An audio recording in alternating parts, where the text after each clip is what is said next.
तेरे संग में रहेंगे ओ मोहना, ओ मोहना, ओ सोहना, ओ मोहना, ओ सोहना, तेरे संग में रहेंगे ओ मोहना, वो तेरे संग में रहेंगे ओ सोहना, तेरे संग में रहेंगे ओ मोहना, वो तेरे संग में रहेंगे ओ सोहना, ओ मोहना, ओ सोहना, ओ मोहना, ओ सोहना, ओ मोहना, ओ सोहना, ओ मोहना, ओ सोहना, तेरे संग में रहेंगे ओ मोहना, तेरे संग में रहेंगे ओ सोहना, तेरे संग में रहेंगे ओ मोहना। बाकी बिहारी लाल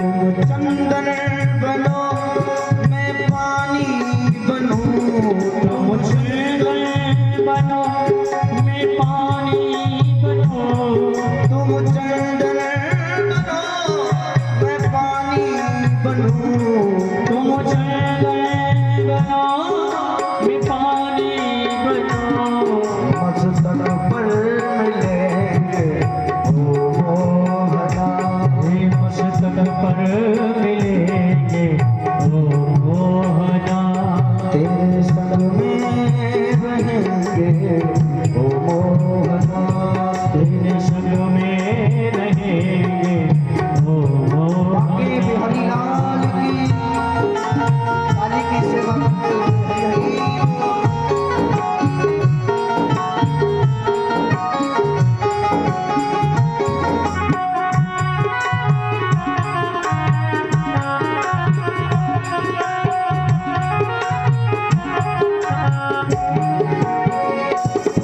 तुम पुष्प बनो मैं धागा बनूं, तुम पुष्प बनो मैं धागा बनूं, तुम पुष्प बनो मैं धागा बनूं, तुम पुष्प बनो मैं धागा बनूं, माला में मिलेंगे ओ मोहना, माला में मिलेंगे ओ मोहना, तेरे संग में रहेंगे ओ मोहना।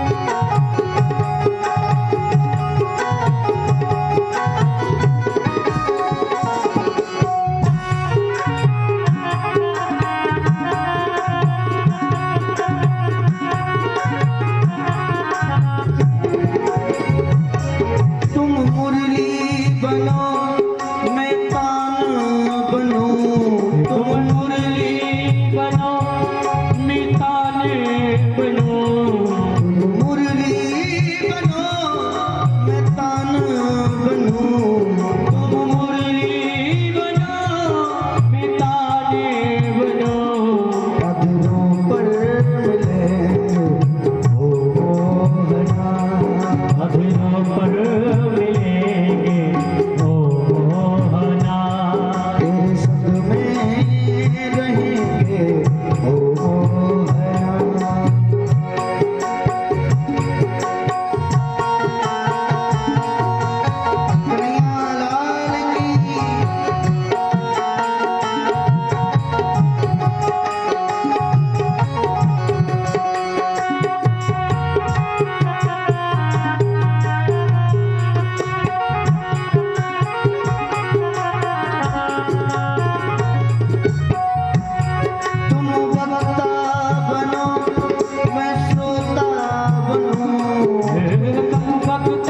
बनो मैं श्रोता बनूं तुम वक्ता बनो मैं श्रोता बनूं तुम वक्ता बनो मैं श्रोता बनूं भागवत में मिलेंगे ओ मोहना भागवत में मिलेंगे ओ सोहना भागवत में मिलेंगे ओ मोहना भागवत में मिलेंगे ओ मोहना तेरे संग में रहेंगे ओ मोहना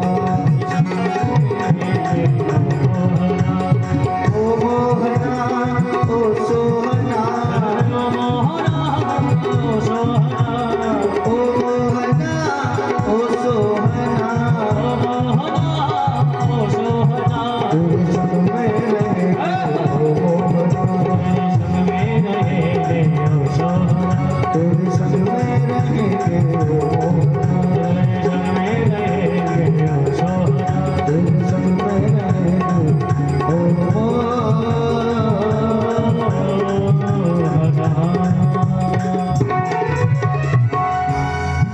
बोलो भागवत महापुराण की जय हो सदगुरुदेव भगवान की जय हो आज के आनंद की जय हो स्थान देवता की जय हो नगर बस्ती की जय हो अपने अपने माता पिता की जय हो सदगुरुदेव भगवान की जय हो जय जय श्री राधे जय जय श्री राधे जय जय श्री राधे श्याम।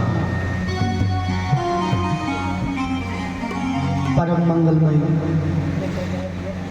परात्पर अखिलेश्वर अकारण करुणा वर्णालय भक्त वांछा कल्प तरु अहेतु की कृपा करने वाले श्री बालकृष्ण लाल की बांगमयी प्रतिमूर्ति श्रीमद् भागवत महापुराण भागवत ज्ञान गंगा में अपने जीवन को कृतार्थ करने के लिए पधारे समस्त श्रोताओं के हृदयस्थ विराजमान बालकृष्ण लाल श्री श्याम बिहारी सरकार के श्री चरणों में कोटि कोटि नमन बंदन प्रणाम। गोविंद भारद्वाज की ओर से आप सबके लिए प्यार भरा राधे राधे। जोर से बोलना पड़ेगा। अच्छा, कल की कथा में हम लोगों ने कौन से प्रसंग श्रवण किए? कल की कथा विश्राम कहाँ हुई? रुक्मणी विवाह।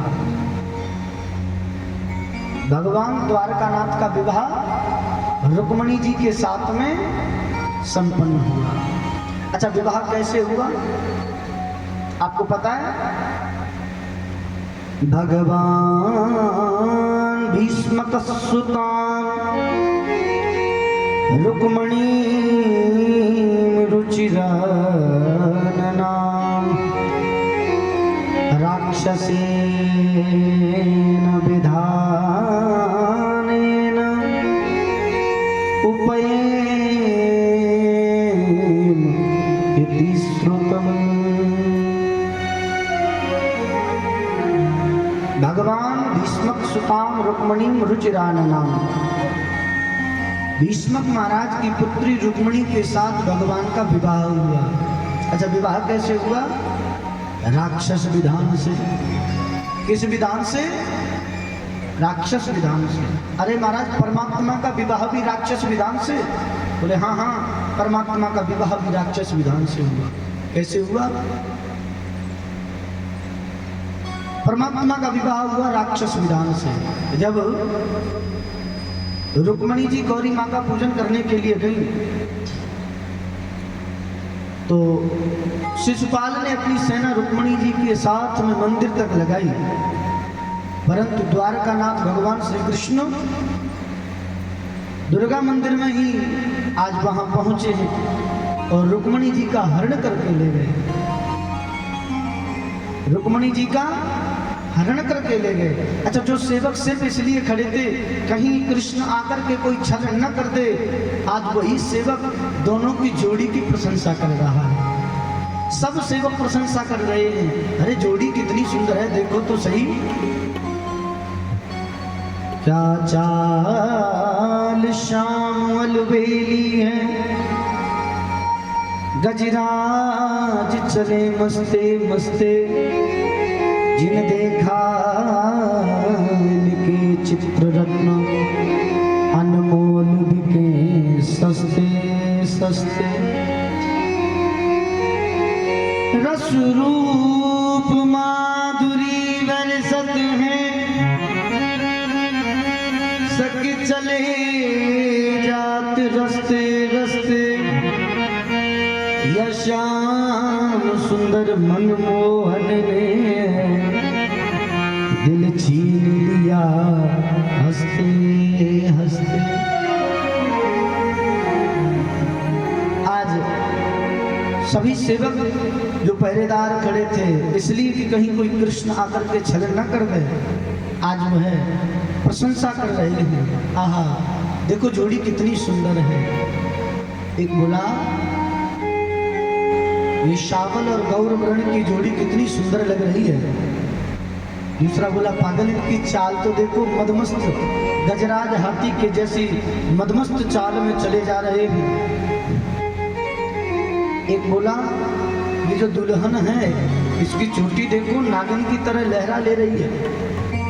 एक दूसरे प्रशंसा करते हुए नहीं थक रहे हैं, बार बार दोनों सुंदर जोड़ी की प्रशंसा कर रहे हैं। आज महाराज भगवान द्वारकानाथ रथ के निकट पहुंचे और रुक्मणी जी को रथ में बिठा करके रथ को लेकर के चले गए। अच्छा, सेवक पूछने लगे भाई हम यहाँ किस लिए आए हैं? बोले हम यहाँ किस लिए आए? बोले इसलिए खड़े हैं कहीं कृष्ण आकर के कोई छल न कर दे, रुक्मणी जी की रखवाली करने के लिए हम यहाँ खड़े हैं। किस लिए खड़े? रुक्मणी जी की रखवाली करने के लिए हम यहाँ खड़े हैं। आज महाराज सब सेवकों ने जाकर के देखा है, मंदिर प्रांगण में रुक्मणी जी नहीं है। तब याद आया, अरे राम राम राम, ले गया ले गया ले गया। शिशुपाल को जब ये समाचार मिला है कि कृष्ण रुक्मणी का हरण करके ले गया, आज शिशुपाल क्रोध में भरा है और युद्ध करने के लिए चला, जरासंध ने रोक लिया। सूरे सप्तदशा हम्बे संयुगानि पराजिता। जरासंध कहता है तुम जा कहाँ रहे हो? बोले मैं जा रहा हूँ उस कृष्ण से युद्ध करने के लिए। जरासंध कहता है उस कृष्ण से युद्ध करना कोई बच्चों का खेल है? मैं एक दो बार नहीं, पूरे 17 बार कृष्ण के सन्मुख से भागा हूं हार करके। 18वीं बार जैसे तैसे शंकर ब्राह्मण को बंदी बनाया, तब कृष्ण मेरे सन्मुख से भागा है। सुनो, यदि जान है तो जहान है, कृष्ण से युद्ध करने के लिए मत जाओ, विवाह तो और भी हो जाएंगे। आज शिशुपाल भी मार्ग छोड़ करके भाग गया। जब ये समाचार रुक्मी को मिला है, आज रुक्मी प्रतिज्ञा करता है, अहत्वा समरे कृष्णम प्रत्याहूच रुक्मणी कुंडनम न प्रविश्यामि सत्यमे तत्ब्रवी बाबा। मैं ये वीर प्रतिज्ञा करता हूं कि मैं कुंडनपुर में प्रवेश नहीं करूंगा जब तक कि मैं अपने साथ में अपनी बहन रुक्मणी को लेकर के नहीं आता। वीर प्रतिज्ञा करके रुक्मी चला है। द्वारकानाथ भगवान श्री कृष्ण के रथ के आगे रुक्मी ने अपना रथ लगा दिया और दोनों में द्वंद्व युद्ध हुआ। भगवान ने रुक्मी को परास्त किया और बंधन में बांध लिया, और जैसे ही मारना चाह रहे थे, आज रुक्मणी जी ने भगवान के चरण पकड़ लिए। योगेश्वर प्रमेयात्मन देव देव जगत्पते हंतुम नार्यसि कल्याण भ्रातारं मे महाभुज। हे योगेश्वर, हे प्राणनाथ, हे प्राणेश्वर, हे जगतपते, हे प्राण वल्लभ, जैसा भी है तो मेरा भाई। आप मेरे भाई के अपराधों को क्षमा करें प्रभु। मैं नहीं चाहती कि जब मैं अपने घर जाऊं, मायके जाऊं और मेरी भाभी मुझे श्वेत वस्त्रों में मिले, मैं नहीं चाहती। मैंने आपको प्राप्त किया है, मेरी भाभी का बड़ा सहयोग है, मैंने आपको प्राप्त किया। आज बलराम जी महाराज ने आकर के भी लाला में डांट लगाई, बोले लाला ये ठीक नहीं है, अब ये रिश्तेदारी हो गई है और जैसा भी है तो साला ही, कोई बात नहीं, इसने जो अपराध किया है उसे क्षमा करो। आज भगवान ने रुक्मी को दंड तो दिया, रुक्मी ने चरण पकड़ के प्रभु मैं ऐसे राजाओं के साथ में रहा तो मुझे अपने बल का थोड़ा अभिमान था, मैंने अपनी बहन के विवाह के लिए सपने संजो करके रखे, मैं चाहता था मैं अपनी बहन का विवाह बड़ी धूमधाम के साथ में संपन्न करूं, पर महाराज मेरे मन की मन में ही रह गई। आपसे प्रार्थना है, अब जो हुआ सो हुआ, आप मेरे अपराध को क्षमा करें। मैं अपनी बहन का विवाह बड़ी धूमधाम के साथ में संपन्न करना चाहता हूँ। प्रभु जो मुझसे अपराध हुआ है आप उसे क्षमा करें, मेरी बहन को मेरे साथ में भेजें और अब मैं अपनी बहन का विवाह आपके साथ में धूमधाम से करूँगा। भगवान ने रुक्मिणी जी को रुक्मी के साथ में भेजा और अब की बार भगवान स्वयं द्वारकानाथ श्री कृष्ण जब दुल्हा बन करके गए हैं, भगवान का बड़ा सुंदर श्रृंगार है। अच्छा, दुल्हा सरकार का श्रृंगार कितना सुंदर है। तेरा किसने किया श्रृंगार सावरे,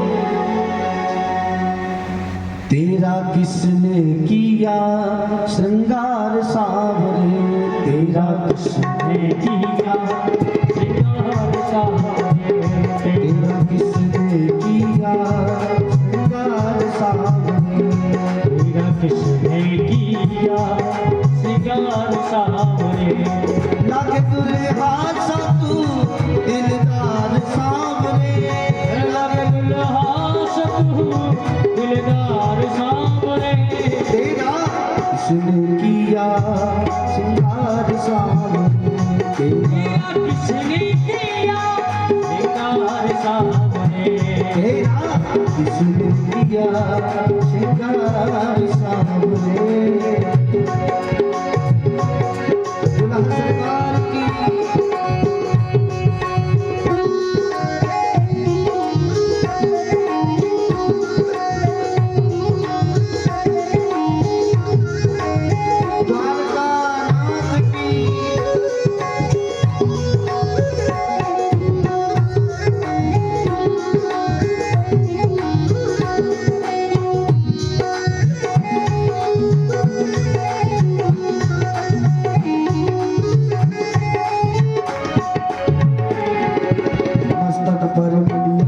चंदन केसर तिलक लगाया, मस्तक पे बलिया गिर चंदन केसर तिलक लगाया, मोर मुकुट कानों में कुंडल चित्र बहुत बरसाया, मोर मुकुट कानों में कुंडल चित्र बहुत बरसाया, वो महकता रहे दरबार सामने,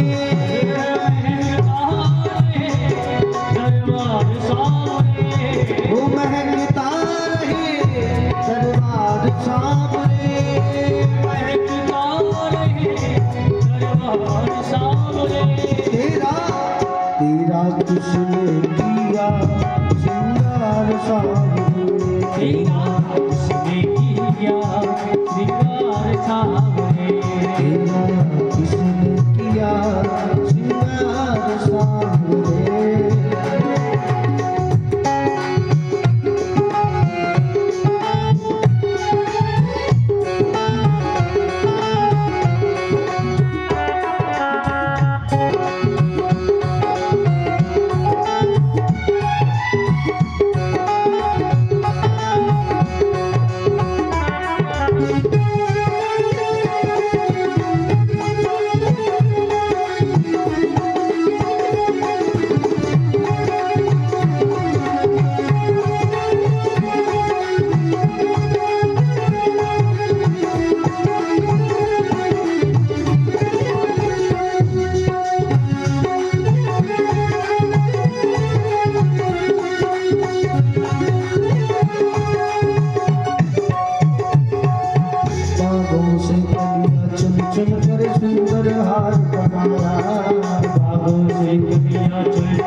बनाया, बागों से कलियां चुन चुन कर सुंदर हार बनाया, भागों से कलियां चुन चुन कर सुंदर हार बनाया।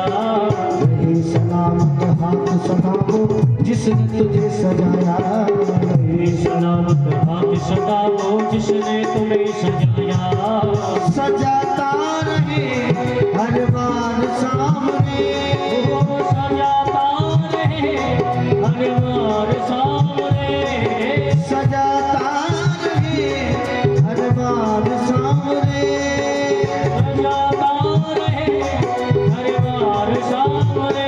तेरा तेरा किसने किया श्रृंगार सामने, तेरा किसने किया श्रृंगार सामने, तेरा किसने किया श्रृंगार सामने।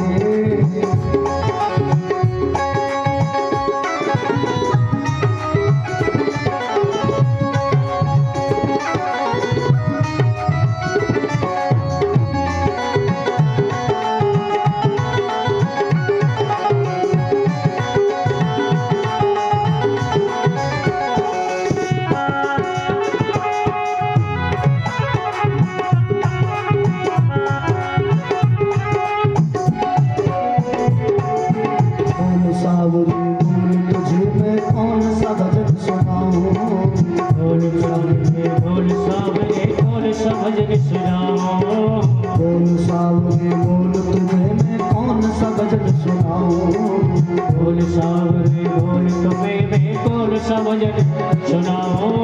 ऐसा कोई राग बता दे तू नाचे मैं गाऊं, ऐसा कोई नाम बता दे तो नाचे मैं गाऊं, ऐसा कोई राग बता दे तू नाचे मैं गाऊं, ऐसा कोई नाम बता दे तो नाचे मैं गाऊं। वो नचाता रहे वो हर बार सामने, नचाता रहे हर बार सामने, नचाता रहे हर बार सामने, नचाता रहे हर बार सामने। तेरा तेरा किसने किया श्रृंगार सामने, तेरा किसने किया श्रृंगार सामने, तेरा किसने किया श्रृंगार सामने, किसने किया श्रृंगार सामने, तेरा किसने किया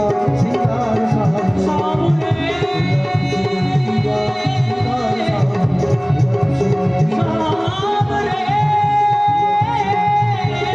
श्रृंगार सामने,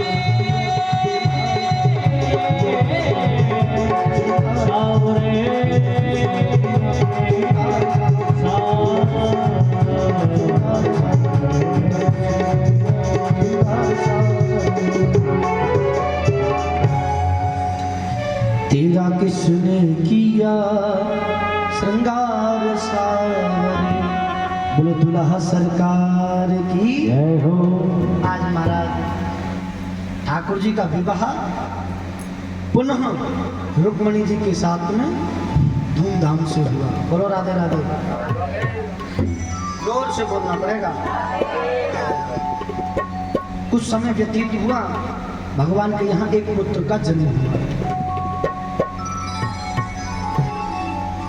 एक पुत्र का जन्म हुआ।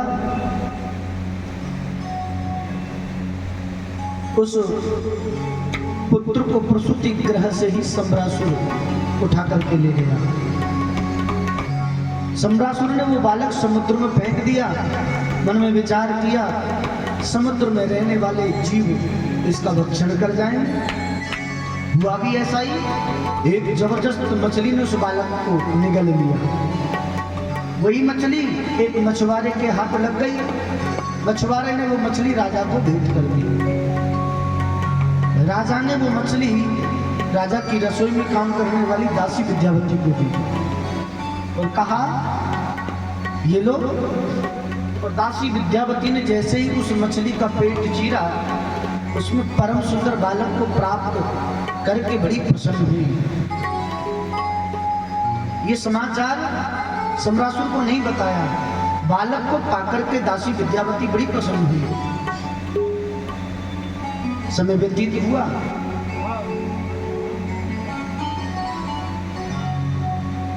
एक दिन देवऋषि नारद जी ने आकर के ये सारा समाचार सुनाया। बोले जिसे तुम बालक समझ रही हो ये बालक नहीं है, ये तुम्हारा पति है। कौन है? बोले ये तुम्हारा पति है। आज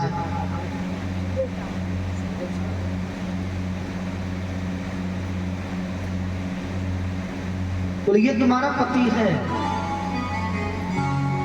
बोले मेरा पति? बोले हाँ। जिस समय भगवान भोलेनाथ की तपस्या को भंग करने के लिए कामदेव गया, पल्लव वृक्ष के पत्तों की ओट में से अपने बाणों का प्रयोग करने लगा। भगवान शिव के जब तीसरा नेत्र खोला और क्रोधाग्नि में जल करके कामदेव भस्म हो गया।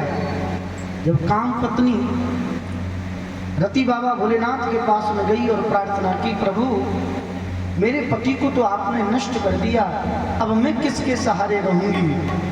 तब बाबा भोलेनाथ ने आशीर्वाद दिया और कहा, कृष्ण तनय हुई है पति तोरा, कृष्ण तनय हुई है पति तोरा, कृष्ण तनय हुई है पति तोरा, कृष्ण तनय हुई है पति तोरा, वचन अन्यथा मोहि न मोरा, वचन अन्यथा मोहि न मोरा, कृष्ण तनय हुई है पति तोरा, कृष्ण तनय हुई है पति तोरा, कृष्ण तनय हुई है पति तोरा, कृष्ण तनय हुई है पति तोरा, वचन अन्यथा मोहि न मोरा, वचन अन्यथा होय। कृष्ण तनय हुई है पति तोरा। बोले भगवान श्री कृष्ण का जो पुत्र होगा वो तुम्हारा पति होगा, ऐसा आश्वासन दिया। आज देवऋषि नारद जी ने आकर के जब ये समाचार बताया तो विधिवत उस बच्चे का लालन पालन किया। एक दिन दृष्टि में भेद आया। अच्छा, दृष्टि बता देती है सामने वाले के मन में क्या चल रहा है। दृष्टि का भेद है। आंख वही है, दृष्टि अलग होती है। एक दृष्टि माँ के लिए होती है, एक दृष्टि बहन के लिए होती है, एक दृष्टि पत्नी के लिए होती है। आंख वही है और दृष्टि अलग अलग है।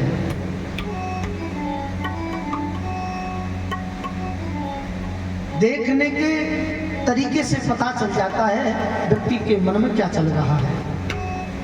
अच्छा, ऐसे समझो, जो व्यक्ति जैसा करता है ना उसका फल उसे अवश्य मिलता है। जो जैसा करता है अवश्यमेव भोक्तव्यम कृतम कर्म शुभाशुभम। जैसा व्यक्ति करता है, शुभ हो या अशुभ हो, उस करनी का फल उसे अवश्य मिलता है। अच्छा, ऐसे समझो, एक व्यक्ति गया वन में। कहाँ गया? वन में। वन में व्यक्ति गया, अचानक उसे एक वृक्ष दिखा। वृक्ष पर लगे हुए थे बड़े सुंदर सुंदर फल। फल को देख करके व्यक्ति के मन में लालच आ गया। व्यक्ति वन में गया और वृक्ष देखा, वृक्ष पर लगे हुए थे फल। जैसे ही आंखों ने फल को देखा तो व्यक्ति के मन में लालच आ गया। अच्छा, फल देख तो लिया, पर आंखों के साथ में विडंबना यह है, आंख वहां जा नहीं सकती। आंखों का सहयोग किया पैरों में। किसने? पैरों ने। आंखों से देखा, पैर उस स्थान पर ले गए। अच्छा, पैरों के साथ भी विडंबना है, पैर तोड़ नहीं सकते। तोड़ा किसने? हाथों ने। एक पत्थर उठाया, जोर से फेंक के मारा, पत्थर फल में लगा, फल नीचे गिरा। पैरों का सहयोग किया हाथों ने। अच्छा, हाथों के साथ में विडंबना ये है, हाथ उसे खा नहीं सकते। खाया किसने? मुख ने। खाया किसने? मुख ने। अच्छा, मुख के साथ भी विडंबना है, मुख ज्यादा देर रख नहीं सकता। रखा किसने? पेट ने।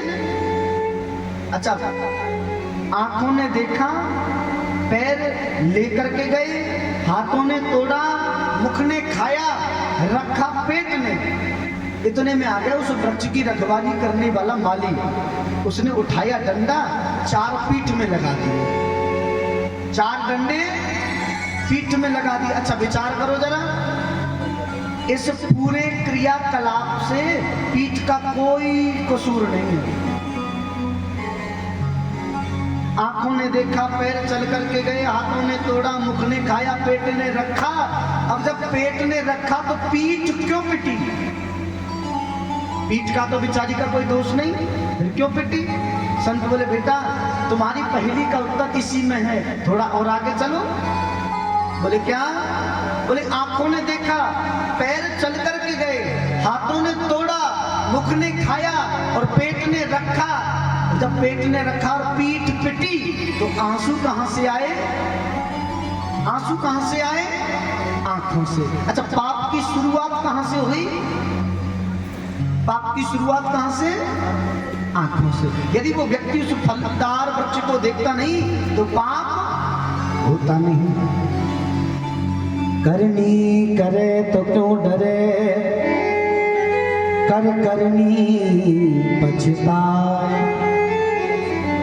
बोए पेड़ बबूल के, आम कहाँ से खाए। अच्छा, काम वो करना चाहिए। यदि हमसे कोई अपराध हो गया तो अपराध की क्षमा याचना करनी हो तो ठीक है, और बार बार वही काम हो रहा है और बार बार अपराध की क्षमा याचना कर रहे हैं तो परमात्मा भी क्षमा नहीं करते। करनी करे तो क्यों डरे? अपराध करने के बाद मन में डर पैदा हो जा रहे, ये अपराध हो गया, परमात्मा पता नहीं क्या दंड देंगे, तो फिर अपराध करो ही मत। और फिर जब करनी है, अपराध करना ही है, तो फिर दंड से क्या दंड? नहीं। अष्टादश पुराणेषु व्यासस्य वचनम द्वयम, परोपकाराय पुण्याय पापाय परपीडनम। इस संसार में दूसरे को कष्ट देना सबसे बड़ा पाप है और दूसरे का सहयोग करना सबसे बड़ा पुण्य का काम है। वैसे तो रामचरितमानस में बड़ा सुंदर वर्णन है, कोई किसी को सुख नहीं देता, कोई किसी को दुख नहीं देता। को न गाओ सुख दुख कर दाता, को न गाओ सुख दुख कर दाता, को न गाओ सुख दुख कर दाता, को न गाओ सुख दुख कर दाता। निज कृत कर्म भोग सब भाता, निज कृत कर्म भोग सब भाता, निज कृत कर्म भोग सब भाता,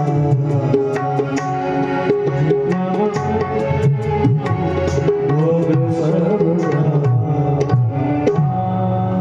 इस संसार में कोई किसी को दुख नहीं देता, कोई किसी को सुख नहीं देता, सब अपने अपने कर्मों का फल भोगते हैं। रामचरितमानस में बड़ा सुंदर वर्णन है।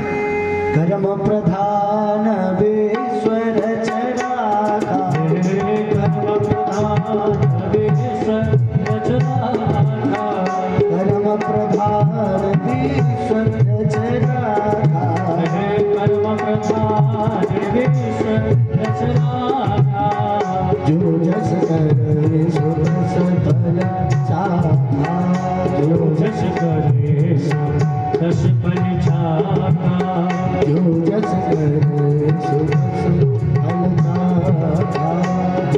विष करे दस पंचाखा। कर्म प्रधान विश्व रच राखा। व्यक्ति अपने कर्मों के अनुसार अपने भाग्य को बदल सकता है। बोलो राधे राधे। हाँ, अपने कर्मों के अनुसार अपने भाग्य को बदला जा सकता है। दृष्टि दृष्टि का भेद है। अच्छा, मैं तो ये कहता हूं भैया, दृष्टि बदले न बदले, दृष्टि बदले न बदले, सृष्टि बदलने के चक्कर में यदि पड़ोगे ना तो सृष्टि कभी नहीं बदलेगी। कब तक? जब तक हम अपनी दृष्टि नहीं बदलेंगे। और जिस दिन दृष्टि बदल गई फिर महाराज सृष्टि बदलने की आवश्यकता नहीं है। जिस दिन दृष्टि बदल जाएगी सृष्टि अपने आप बदल जाएगी। अच्छा, हमारे यहाँ तो कहते हैं जग कैसो, जग कैसो मोसो। जैसा मैं हूं मुझे संसार वैसा दिखाई देगा। यदि मैं चोर हूं तो मुझे संसार चोर दिखाई देगा। जैसा मैं हूं सामने वाला भी मुझे वैसा ही दिखाई देगा। कोई मैं लुटेरा हूं तो सामने वाला लुटेरा दिखाई देगा। मैं जैसा हूं सामने वाला वैसा ही दिखाई देगा। जग कैसा मेरे जैसा। इसलिए भैया संसार में रहो, संसार में रहो, प्रतिपल भगवान का भजन करो। क्या करना चाहिए? भगवान का भजन करना चाहिए। अच्छा महाराज, हम किसी से कहें कि भैया भजन कर लो तो लोग कहते हैं महाराज अभी भजन करने की उम्र नहीं है। अब बताओ क्या भजन करने की उम्र होती है भला? हैं? नहीं नहीं, भजन करने की कोई उम्र नहीं होती। जब जीव में आए तब भगवान का भजन करो। भगवान नारायण सुत, नारायण भगवान के पुत्र को सम्रासुर हरण करके ले गया। आज जब ये सारा समाचार देवऋषि नारद जी ने विद्यावती को बताया और विद्यावती ने अपने पति के चरणों में निवेदन किया तो सारा समाचार विदित हुआ। नारायण भगवान द्वारकानाथ के पुत्र जब सम्रासुर का वध करके द्वारकापुरी लौट करके आए, इतने ही बीच में द्वारकानाथ भगवान श्री कृष्ण के 16,107 विवाह और हो गए। बोलो राधे राधे। अच्छा, कितने विवाह हुए भगवान के? कितने? अरे 16,108 तो ये एक तो पहले हो गया, इस बीच में 16,107 विवाह हुए। बोलो राधे राधे। टोटल विवाह कितने हुए? 8। बोलो राधे राधे। जोर से बोलना पड़ेगा। हाँ, ब्याह की मैटर है तो सब याद रखेंगे। ब्याह की बात हमने सब याद रखें तो बारात में लड्डू जो मिले। बोलो राधे राधे। हाँ, लड्डू की बात है कोई ना भूले, काम की बात है सब भूल जाए। हाँ हाँ, बोलो राधे राधे। आज महाराज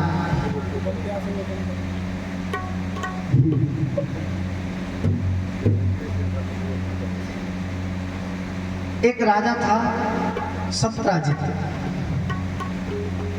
सूर्य नारायण का उपासक। सूर्य नारायण की कृपा से उसे एक मणि मिली हुई थी। एक दिन उस मणि को पहन करके द्वारकानाथ भगवान श्री कृष्ण के समीप में गया। द्वारकानाथ के सेवकों ने कहा, भैया तुम घर में 1.5 आदमी हो, इस मणि का क्या करोगे? ऐसा करो, ये मणि द्वारकानाथ को भेंट कर दो। ये मणि जो स्वर्ण देगी उससे प्रजा का लालन पालन किया जाएगा। आप ये मणि कोष में जमा करा दो। सत्राजित ने मणि देने से इनकार कर दिया। एक दिन राजा सत्राजित का भाई प्रसेन मणि को गले में धारण करके शिकार खेलने के लिए गया।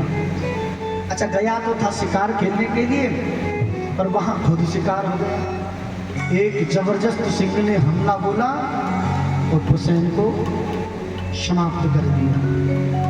मणि ले जा रहा था सिंह, सिंह के मुख में मणि देखी प्रकाश।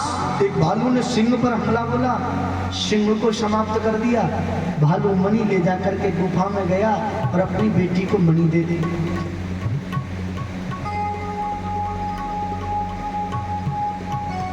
सत्राजित का भाई लौट करके नहीं आया प्रसेन, तो राजा को लगा कि द्वारकानाथ भगवान श्री कृष्ण ने हमारे भाई का वध करा दिया।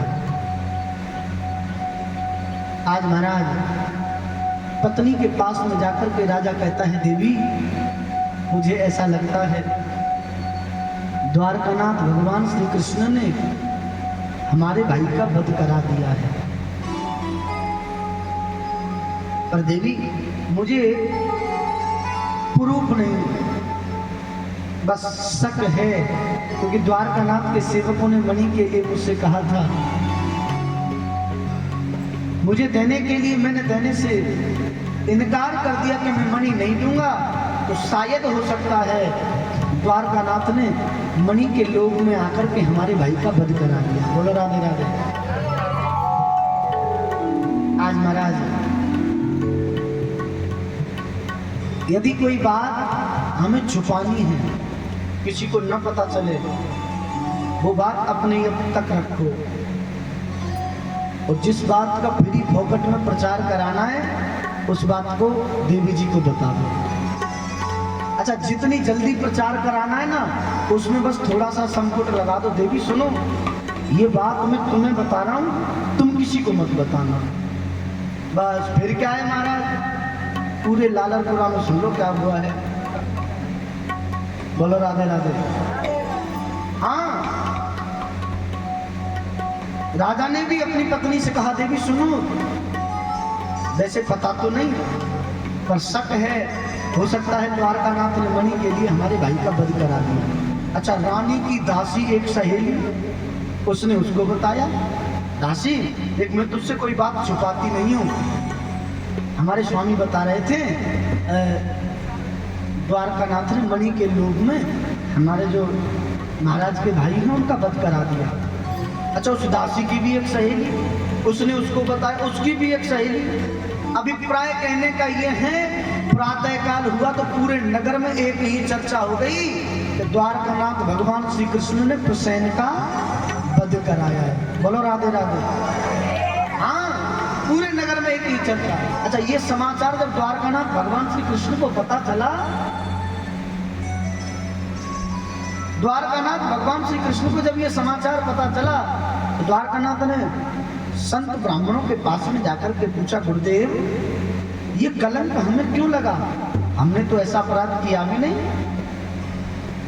तब ब्राह्मणों ने कहा, प्रभु आपने भादों के कृष्ण पक्ष के चौथ के चंद्रमा के दर्शन कर लिए। बोलो राधे राधे। भादों के महीने में कृष्ण पक्ष के चौथ के चंद्रमा के दर्शन नहीं करने चाहिए। अच्छा, क्यों नहीं करने चाहिए? वो चंद्रमा श्रापित है। अच्छा, किसने श्राप दिया है? गणेश जी ने। एक बार जोरदार ताली बजाओ माता जी के लिए। ऐसे मच्छर भगा रहे हो क्या? जोरदार ताली बजाओ। बोलो राधे राधे। एक बार गणेश जी महाराज चूहे पे बैठ रहे थे, चूहे पे बैठ के जा रहे थे और चूहे पे से गिर पड़े। सवारी मोटी, वाहन छोटा हो गया, लुढ़क गए। अच्छा, गिरने वाला व्यक्ति ये नहीं देखता मेरे लगी कितनी है, सबसे पहले ये देखा कि किसी ने देखा तो नहीं है ना। आज गणेश जी महाराज जैसे चूहा पे से गिरे, उन्होंने देखा किसी ने मुझे देखा तो नहीं। चंद्रमा हंस रहा था, आह गिर गए। गणेश जी को क्रोध आया, अरे मूर्ख मुझे देख करके हंस रहा है, मैं श्राप देता हूँ, आज के दिन जो तुझे देगा उसे कलंकित होना पड़ेगा, उसे कलंकित होना पड़ेगा। आज भगवान द्वारकानाथ कहते हैं, गुरुदेव हम ये कलंक रह करके, कलंक लेकर के नहीं रह सकते। आज भगवान द्वारकानाथ वन में गए हैं, वन में जाकर के क्या देखते हैं? प्रसेन मरा पड़ा है, प्रसेन के समीप में ही सिंह के पद चिन्ह है। सिंह के पद चिन्हों का अवलोकन करके आगे गए। आज महाराज सिंह मरा पड़ा है, वहां समीप में भालू के पद चिन्ह है। भालू के पदचिन्हों का अवलोकन करते हुए जैसे ही गुफा की ओर वो पदचिन्ह गए, मणि के प्रकाश में कन्या खेल रही, पर पुरुष को देखा तो जोर से चीख लगाई, भालू आ गया। द्वारकानाथ भगवान श्री कृष्ण का और भालू का द्वंद्व युद्ध हुआ। जब भालू की नस नस ढीली हो गई तब भालू ने हाथ जोड़ लिए, महाराज मेरे अपराध को क्षमा करें, मैं पहचान गया आप कोई और नहीं है, मेरे प्रभु श्री राम हैं। बोलो राधे राधे। अच्छा, वो भालू भी कोई और नहीं, साक्षात जामवंत जी हैं। जब रावण पर विजय श्री प्राप्त करके परमात्मा राम जी आए, अयोध्या का राज सिंहासन जब मिला तो राम जी ने कहा, भैया मांगो तुम्हें क्या चाहिए, जो मांगेगा मैं उसके लिए वही दूंगा। जामवंत जी बोले, प्रभु मैं चाहता हूं मेरे राघवेंद्र सरकार की बाजू में बल कितना है मैं देखना चाहता हूं। राम जी बोले, इस समय तो ये इच्छा पूर्ण नहीं हो सकती, पर हाँ तुम्हारी ये इच्छा पूर्ण अवश्य करेंगे। आज जामवंत जी की इच्छा पूर्ण की है। अच्छा, जैसे राम जी रावण पर विजय श्री प्राप्त करके अयोध्यापुरी में आकर के बैठे, आज हमारा सौभाग्य है हमने भी परमात्मा प्रभु श्री राम जी महाराज के सुंदर भवन के दर्शन किए। आज हमारे सन्मुख प्रभु श्री राम अयोध्यापुरी में विराजमान हैं। बोलो राघवेंद्र सरकार की जय हो। प्रभु श्री राम अयोध्यापुरी में बैठे हुए हैं, प्रभाव के साथ में गाएंगे हम आप सब लोग। मेरी झोंपड़ी के भाग आज खुल जाएंगे, राम आएंगे। मेरी झोंपड़ी के भाग आज खुल जाएंगे, राम आएंगे। मेरी झोंपड़ी के भाग आज खुल जाएंगे, राम आएंगे। मेरी झोंपड़ी के भाग आज खुल जाएंगे, राम आएंगे। राम आएंगे,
जाएंगे राम आएंगे। ओ मैं तो रुचि रुचि भोग लगाऊंगी, ओ मैं तो रुचि रुचि भोग लगाऊंगी। ओ मैं तो रुचि रुचि भोग लगाऊंगी। मैं तो रुचि रुचि भोग लगाऊंगी। माखन मिश्री श्री राम को खिलाऊंगी, माखन मिश्री को खिलाऊंगी। ओ मैं तो झूठे झूठे पेड़ खिलाऊंगी, मैं तो झूठे झूठे भेद खिलाऊंगी। मेरी झोपड़ी के सारे मिलते जाएंगे राम आएंगे। झोपड़े के भाग आज खुल जाएंगे राम आएंगे। मेरी झोपड़ी के भाग आज खुल जाएंगे राम आएंगे। मेरी झोपड़े के भाग आज खुल जाएंगे राम आएंगे। ओ राम आएंगे आएंगे राम आएंगे। आएंगे आएंगे राम आएंगे। ओ राम आएंगे आएंगे राम आएंगे। राम आएंगे आएंगे राम आएंगे। मेरी झोपड़ी के भाग आज खुल जाएंगे राम आएंगे। मेरी झोपड़ी के भाग आज खुल जाएंगे राम आएंगे। मेरी झोपड़ी के भाग आज खुल जाएंगे राम आएंगे। बोलो रामचंद्र भगवान की जय हो। आज ओ मेरी झोपड़ी के भाग आज खुल जाएंगे राम आएंगे। आज हमारा सौभाग्य प्रभु श्री राम अयोध्यापुरी में विराजमान है। प्रभु श्री राम कहाँ विराजमान है? कहाँ विराजमान है? अयोध्यापुरी में। अच्छा, आप लोग चाहते हो परमात्मा हमारे यहाँ आए? बताओ जरा, चाहते हो? अच्छा, विचार करो परमात्मा कैसे आएंगे?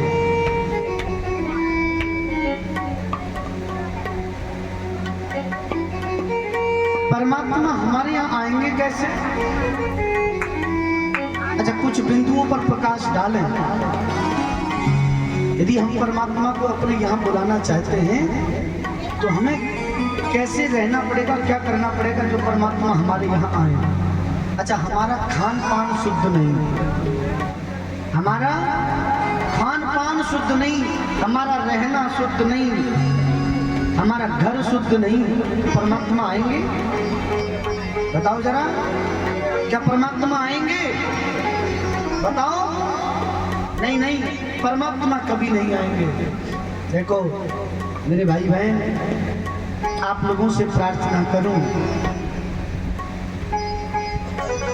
एक समय भूखा रहना मंजूर है, एक समय भूखा रहना स्वीकार कर लेना। आज की स्थिति देख रहे हो, अफगानिस्तान और बांग्लादेश की क्या स्थिति है? बताया क्या स्थिति है? आतंक मचा पड़ा है। बांग्लादेश में तो यहां तक हुआ, वर्तमान प्रधानमंत्री को देश छोड़ करके भागना पड़ा।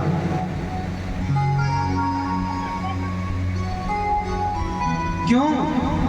क्योंकि उन्होंने धर्म का अनुसरण नहीं किया, इसलिए धर्म का अनुसरण नहीं किया।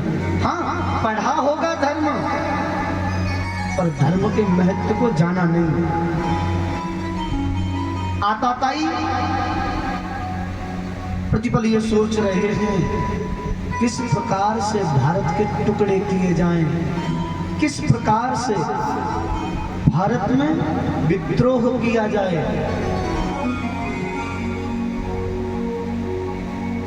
हम हैं दूसरे की नीति को समझ ही नहीं रहे हैं। हम आपस में होकर भी अनेकों बने पड़े हैं। हम सब एक हैं, भगवान की संतान हैं, तो फिर भी अलग अलग, कोई ब्राह्मण बन गया, कोई क्षत्रिय बन गया, कोई वैश्य बन गया, कोई शूद्र बन गया। ये वर्ण व्यवस्था थी, ये वर्ण व्यवस्था थी। पर राजनीतिक रोटी सेकने के लिए हमें ब्राह्मण बना दिया, किसी को बनिया बना दिया, किसी को जाट बना दिया, किसी को क्षत्रिय, किसी को जाटव बना दिया, किसी को अहीर बना दिया। हमको बिरादरियों में बांट दिया गया। वर्ण व्यवस्था से हम जातिगत हट गए। अच्छा, वर्ण व्यवस्था बनाना आवश्यक था। महाराज वर्ण व्यवस्था क्यों तो बनाई फिर? यदि बांटना नहीं था तो वर्ण व्यवस्था क्यों थी? अच्छा, वर्ण व्यवस्था इसलिए थी, कोई भी काम कर रहे हो, किसी भी काम को करने के लिए, अब आप यहां आए, यदि व्यवस्था नहीं हो, आपको बैठने की व्यवस्था मिले, आप लोग कहोगे नहीं अरे महाराज वहां गए कथा सुनने की बैठने की व्यवस्था नहीं थी। आप लोगों के स्वागत की व्यवस्था, बैठाने की व्यवस्था अलग है। अच्छा, ये साउंड ना हो तो आप लोगों के घर तक आवाज जाती क्या? साउंड की व्यवस्था अलग है। अच्छा चलो, संगीत ना हो, सिर्फ कथा ही कथा हो, आनंद आता? संगीत की व्यवस्था अलग है। वर्ण व्यवस्था सिर्फ इसलिए बनाई गई कि जो व्यक्ति जिस काम को कर रहा है, जो व्यक्ति जिस काम को कर रहा है, जैसे आप यहाँ आए, टेंट वाले की व्यवस्था है आप लोगों के लिए, बैठने की व्यवस्था, बारिश से बचाने की आप लोगों की व्यवस्था की, वो टेंट वाले ने की। ये अलग व्यवस्था है। यदि टेंट नहीं होता, बारिश आ रही होती, कहाँ रुकोगे? ये वर्ण व्यवस्था इसलिए बनाई गई कि यदि आप आ रहे हो बैठने के लिए, आपकी व्यवस्था हो। साउंड की व्यवस्था इसलिए बनाई गई है, आप लोग दूर तक ये आवाज सुनो, सुन करके यहाँ आओ। संगीत इसलिए बनाया गया है, संगीत की व्यवस्था इसलिए है कि यदि बैठे बैठे आपको लगे कि अब हम परेशान होने लगे, बोर होने लगे, एक दो भजन सुनेंगे, नृत्य करेंगे या कीर्तन करेंगे, ताली बजाएंगे, तो हमारी जो सुस्ती है, हमें जो आलस्य आ रहा है, वो दूर हो जाएगा। ये वर्ण व्यवस्था इसलिए बनाई गई है कि जो व्यक्ति जो कर्म कर रहा है, जातिगत, ब्राह्मण घर में जन्म मिला है, काम चमड़े का कर रहा है, तो वो वर्ण व्यवस्था में शूद्र में है, ब्राह्मण नहीं है। हम लोगों को क्या बना दिया गया साहब? मैं तो पंडित बन गया, ये बनिया बन गए, ये चौधरी बन गए, ये राजपूत बन गए, ये अहीर बन गए। सिर्फ राजनीति की रोटी सेकने के लिए हमें बांट दिया गया। मेरे भाई बहन याद रखना, आजकल हमारे पास समय नहीं अपने बच्चों को अपने धर्म के बारे में बताएं। और जब बच्चों को बताने के लिए हमारे पास समय नहीं है, तो हमारी स्थिति क्या है? आजकल के बच्चों से पूछ लो, राम जी के पिताजी का नाम क्या था? दशरथ जी के पिताजी का नाम?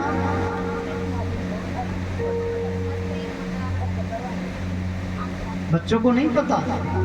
अच्छा, बच्चों से पूछ लो आजकल लेटेस्ट मूवी कौन सी आने वाली है,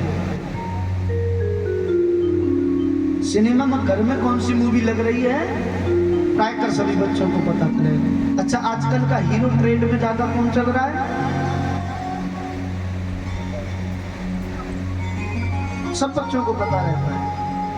बताओ, हमारे धर्म का अनुसरण, जो हम जिस धर्म में रहते हैं, हमारे धर्म के बारे में हमारे बच्चों को पता नहीं। क्यों नहीं पता?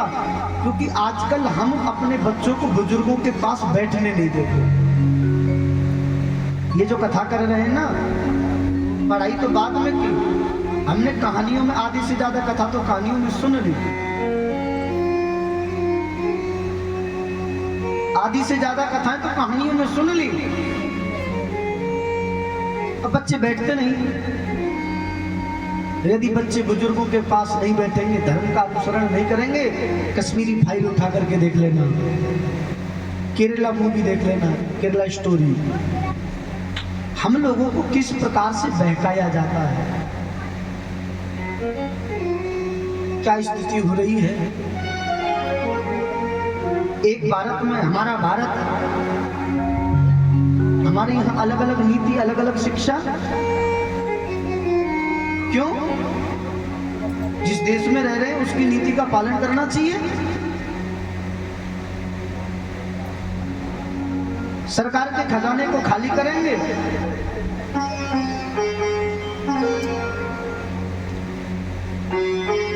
राजनीतिक विषय में मेरा व्यक्तिगत मत नहीं बोलता, मुझे बोलना चाहिए, पर समाज के सुधार के लिए यदि कोई बात बोलनी पड़े तो पीछे भी नहीं हटना चाहिए। सरकार की नीति है, यदि आपने जाति सूचक शब्द गाड़ियों पर लिखा, चालान करना पड़ेगा। जाति सूचक शब्द आप अपने वाहन पर लिखो, तुम्हें चालान भरना पड़ेगा। और सरकार जाति प्रमाण पत्र बांट रही है, उसका क्या? जाति के आधार पर नौकरी और जाति शब्द लिख दिया तो चालान भरना पड़ेगा। ये दोगला व्यवहार क्यों? अच्छा विचार करो, मेरा मत नीतियों में, सरकार की नीतियों में कुछ विषयों पर नहीं मिलता। जैसे ठीक है, मान लिया सरकार ने दे दिया, आरक्षण के नाम पर नौकरी ले ली किसी ने, पिछड़ा वर्ग है, नौकरी मिल गई, ठीक है, कोई बात नहीं। अब उसके बच्चा हो गया, वो भी पिछड़ा वर्ग, ठीक है, उसने भी नौकरी ले ली, उस बच्चे के फिर बच्चा हो गया, आरक्षण के नाम पिछड़ा वर्ग होने के नाते उसने ले लिया। अब बताओ भैया, 3 पीढ़ी सरकार का खजाना खाली कर रही है, क्या वो फिर भी पिछड़ा वर्ग है? नहीं नहीं, मेरा व्यक्तिगत मत कहता है जाति के नाम पर आरक्षण नहीं, गरीबी के आधार पर आरक्षण दिया जाना चाहिए। गरीब, हम वैसे एक हैं, किसी के पक्षधर नहीं हैं, पर दुख जब होता है, एक घर में 6 नौकरी सरकारी नौकरी वाले हैं और एक घर में 6 पीढ़ी निकल गई, कोई बच्चा सरकारी नौकरी वाला ही नहीं है। क्यों? ये नीति क्यों? परिवर्तन होना चाहिए। राजनीतिक विषय को छोड़ो, यदि हमने अपना धर्म नहीं, हम अपने धर्म के बारे में नहीं जान पाए तो स्थिति ये हो जाएगी, आज जो स्थिति बांग्लादेश में है, आज जो स्थिति अफगानिस्तान में है। हमें यदि एक रोटी कम खानी पड़े, कम खाओ, पर अपने धर्म के बारे में बच्चों को बताओ। हम अपने धर्म के बारे में बच्चों को बताते नहीं। अच्छा, रामायण किस किस के घर में है बताओ जरा, रामचरितमानस किस किस के घर में है? अच्छा, पढ़ा किस किस ने है रामचरितमानस को? रखी जरूर है, पढ़ने का समय नहीं है। मेरे भाई बहन, हम अपना आइडल उन्हें मानते हैं। अच्छा विचार करो जरा,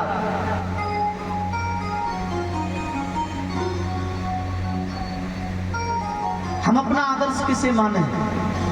उसे जो अपने पिता के कथन अनुसार, पिता ने एक बार कहा, अपने पिता की कथन अनुसार 14 वर्ष का वन स्वीकार कर ले, उसे, या उसे जो अपने भाइयों का वध करके स्वयं सिंहासन पर बैठ जाए?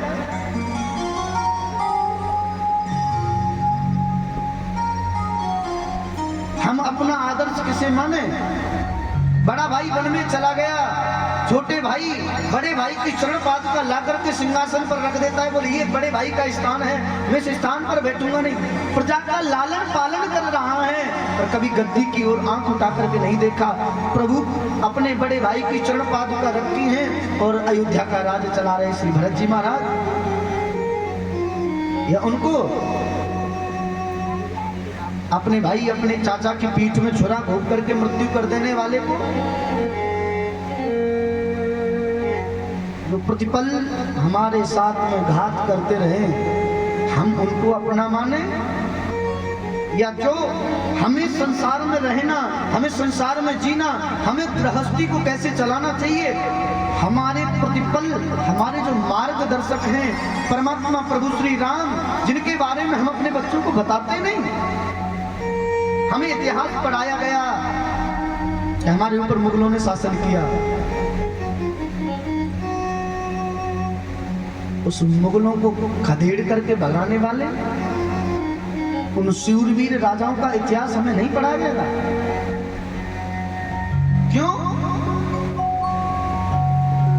जो बाहर से आए हुए लुटेरे हैं उनका इतिहास उन्हें महान बताया गया। महाराणा प्रताप, रानी लक्ष्मीबाई, चंद्रगुप्त मौर्य, इनका इतिहास हमें नहीं पढ़ाया गया। क्यों? क्यों नहीं पढ़ाया गया? सिर्फ इसलिए नहीं पढ़ाया गया, ये भारत में फूट डालो और राज करो, ये नीति चल रही थी। फूट डालो, राज करो। मेरे भाई बहन, आप लोगों से प्रार्थना है जितना हो सके, हाँ कुछ भी करो, पर 5-10 मिनट का समय निकालो, अपने बच्चों को पढ़ाई में खूब पढ़ाओ, कुछ भी कराओ। अपने बच्चों को संस्कारवान बनाने के लिए रामचरितमानस का पाठ अवश्य अपने बच्चों से पढ़वाओ। यदि बच्चे रामचरितमानस का पाठ करेंगे तो संसार में जीने का तरीका सीख जाएंगे। भाई के साथ कैसे रहना है, परिवार में कैसे रहना है, दूसरे के साथ कैसा व्यवहार करना है। यदि बच्चे प्रतिपल गीता का पाठ करते हैं तो समाज में साम दाम दंड भेद की नीति को कैसे उपयोग में लाना है, हमें गीता का पाठ करना चाहिए। हम अपने धर्म को भूले हुए हैं। धर्म के बारे में बच्चों को नॉलेज नहीं है, जानकारी नहीं है, हम बताते नहीं हैं। अच्छा, बच्चों को तो जब बताएंगे जब हमें खुद नॉलेज नहीं है। बताएगा तो वो जिसे खुद जानकारी होगी, हमें खुद जानकारी नहीं है, हम क्या बताएं।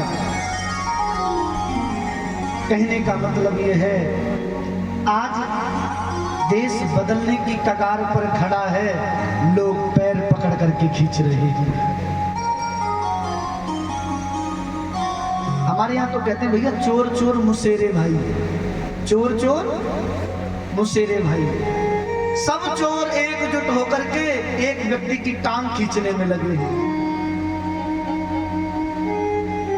अब बताओ, राजनीतिक से कोई मतलब नहीं, मतलब है हम हिंदू हैं। हम कौन हैं? हम कौन हैं? हम सनातनी हैं। हम हिंदू हैं, हम सनातनी, हमारा धर्म एक है। जातिगत लोग आएंगे बांटने के लिए, अरे तुम तो क्षत्रिय हो, तुम चौधरी हो, तुम ब्राह्मण हो, तुम अहीर हो, तुम बनिया हो। नहीं नहीं, जाति के नाम पर बहुत बट लिए, अब एक हो जाओ। वो समय आ गया है। यदि आज हिंदू नहीं जागा तो फिर जीवन भर हमें पछताना रह जाएगा। समय प्रत्यक्ष के लिए प्रमाण की आवश्यकता नहीं है। बांग्लादेश में हिंदुओं के साथ में कितना अत्याचार हुआ आप सब लोगों ने न्यूज पर देखा होगा। पूछ लिया कौन है? हिंदू। जिसने बता दिया हिंदू परिवार से ताल्लुक रखने वाले, उनके घर में जाकर के क्या क्या अत्याचार नहीं हुआ आप लोग सब लोगों ने न्यूज पर देखा होगा। मेरे भाई बहन, निवेदन है, एक हो जाओ। एक होने में जो ताकत है ना, एक उंगली किसी को दिखाओगे तो कोई तोड़ के चला जाएगा, और जब ये पांचों एक हो जाए और मुंह पे पड़ेगी तो 32 ही बाहर आ जाएगी। अलग नहीं, एक एक करके दिखाओगे तो कोई आकर के तोड़ मरोड़ करके फेंक करके चला जाएगा कि मैं ब्राह्मण हूं, मैं क्षत्रिय हूं, मैं बनिया हूं, मैं चौधरी हूं, मैं अहीर हूं। नहीं नहीं, हम हिंदू हैं। ये हिंदुस्तान हमारा है, हम हिंदू हैं, हिंदुस्तान हमारा है। एक हो जाओ। जाति के नाम पर बंटने से अच्छा है यदि आज नहीं जागे तो फिर जीवन भर पछताना रह जाएगा। बांग्लादेश की स्थिति देख करके बड़ा हृदय में कष्ट होता है। हमारी बहन बेटियों के साथ में जो अत्याचार हुआ कौन भूल सकता है? कश्मीर में हिंदू के साथ में क्या अत्याचार हुआ कौन भूल सकता है? देखो, कहते हैं हम सब भाई हैं, ठीक है? भाईचारा हमारे लिए ही है क्या? हम भाई हैं, ठीक है? ये भाईचारा हमारे लिए है क्या? भाईचारा वो भी तो निभाएं, सिर्फ हम ही निभाएंगे? हमारे घर में कोई फंक्शन हो रहा है, कोई पार्टी हो रही है, लोग आएंगे और हम लोग इतने मूर्ख बने हुए हैं, हमारी बहन बेटियों के साथ लोग नृत्य करेंगे, नाचेंगे, गाएंगे और चले जाएंगे। कभी उनके यहाँ कोई फंक्शन हो, तुम जाकर के हाथ लगा करके दिखा देना किसी को।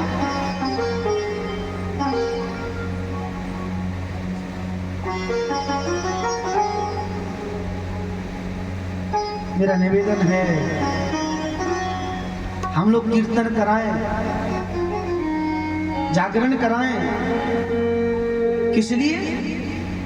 परमात्मा को, माता रानी को प्रसन्न करने के लिए तो करा रहे हैं। अच्छा, जो हमारे धर्म को मानता नहीं, उसके द्वारा आप कीर्तन करा रहे हो, क्या माता रानी प्रसन्न होगी?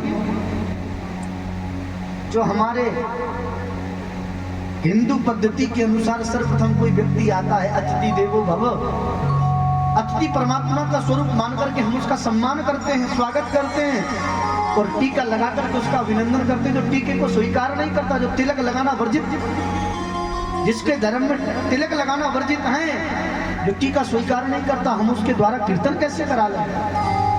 जो हमारे धर्म को मानता नहीं, जो हमारे परमात्मा को मानता नहीं। अच्छा, विचार करो जरा, जिस माता रानी का कीर्तन आप विधर्मियों से करा रहे हो, जो हमारे धर्म को मानता नहीं, क्या माता रानी प्रसन्न होगी? कभी नहीं होगी। मैं नहीं मानता, कभी नहीं होगी। क्यों? हमारे यहाँ सर्वे भवन्तु सुखिनः की बात की जाती है। सुखी बसे संसार सब, दुखिया रहे न कोई। पूरा विश्व शांति से रहे, हमारे यहाँ ये प्रार्थना की जाती है। और वो लोग तो सिर्फ यही कहते हैं, महाराज जो कुछ है वो मैं हूँ, हमारे के अलावा कोई है ही नहीं। अच्छा, जो सबको अपना माने वो उत्कृष्ट है, या सिर्फ मैं ही हूँ जो कुछ हूँ और कुछ है ही नहीं वो उत्कृष्ट है? बताओ जरा, बताओ। तो ये कहता है कि आप सब हमारे हो, वो उत्कृष्ट है? या ये कह कि मैं ही हूं जो कुछ हूं, बाकी सब बाहर में जाओ, किसी से कोई मतलब नहीं? उत्कृष्ट कौन सा है? अच्छा चलो एक बात समझो, लोग कहते हैं इतने देवता हैं, किस किस देवता की पूजा करें? अरे भैया, हमारे ज्यादा देवता हैं तो हमारे लिए अच्छी बात है, इसमें बुराई वाली बात नहीं है। हमारे इतने देवता हैं तो हमारे लिए अच्छी बात है। अच्छा विचार करो, मन है एक जगह टिकता नहीं है, टिकता है मन एक जगह? नहीं टिकता। आज हम गणेश जी की उपासना कर रहे हैं, जय गणेश जय गणेश जय गणेश देवा। अच्छा, गणेश जी ने हमारी इच्छा पूरी नहीं करी, गणेश जी को छोड़ दिया, माता रानी को पकड़ दिया, ओम जय अम्बे गौरी। अच्छा, माता जी से भी हमारा, हम नव दुर्गा में खूब माता जी की पूजा करी, माता जी ने भी हमारी इच्छा पूरी नहीं करी, राम जी के मंदिर में चले जाओ, श्री रामचंद्र कृपाल भजमन। अच्छा, राम जी से भी काम नहीं बना तो बंसी वाले के पास चले जाओ, उससे भी काम नहीं चला, हनुमान जी के पास चले जाओ। अनेकों देव हैं हमारे यहाँ, एक नहीं सुनेगा, दो नहीं सुनेंगे, तीन नहीं सुनेंगे, 10 नहीं सुनेंगे, सुनेंगे एक तो सुनेगा। और जिनके पास एक ही है, यदि वो रूठ गया तो? हमारे पास इतने हैं, एक नहीं सुनेगा, 10 में से कोई तो सुनेगा। और जिनके पास में एक ही है, वो क्या करेंगे बताओ? यदि वो रूठ गया फिर क्या करेंगे? कहीं के रहोगे? क्या इच्छा पूरी होगी?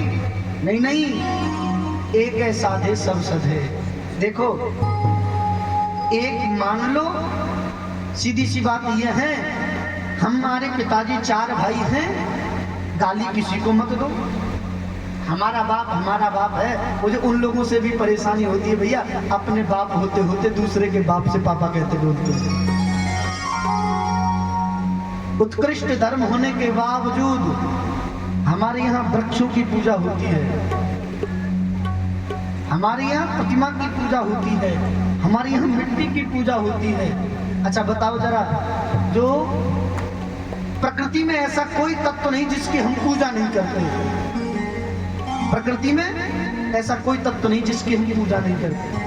अच्छा, हम सब में परमात्मा को देख रहे हैं, वो सिर्फ एक ही जिसको आज तक देखा नहीं, जिसको आज तक देखा नहीं वो उसे मान रहे हैं। हम प्रकृति में ऐसी कोई वस्तु नहीं जिसमें परमात्मा नहीं मान रहे। अब बताओ उत्कृष्ट कौन सा है? प्रकृति में सबको परमात्मा मानना है वो उत्कृष्ट है, या जिसको देखा नहीं वो उत्कृष्ट है? बताओ। अच्छा, परमात्मा के दर्शन किस किस ने किए? बताओ, भगवान को किस किस ने देखा है?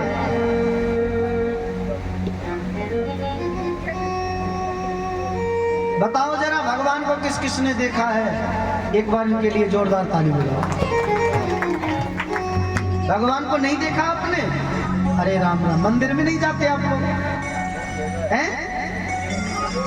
मंदिर में गए हो कि नहीं? मंदिर में नहीं देखा परमात्मा? देखा? अच्छा चलो, नहीं देखा परमात्मा, आज हम दिखाएं आपको परमात्मा। भगवान कहाँ है पता है आपको? भगवान किसे कहते हैं जानते हो आप? भगवान।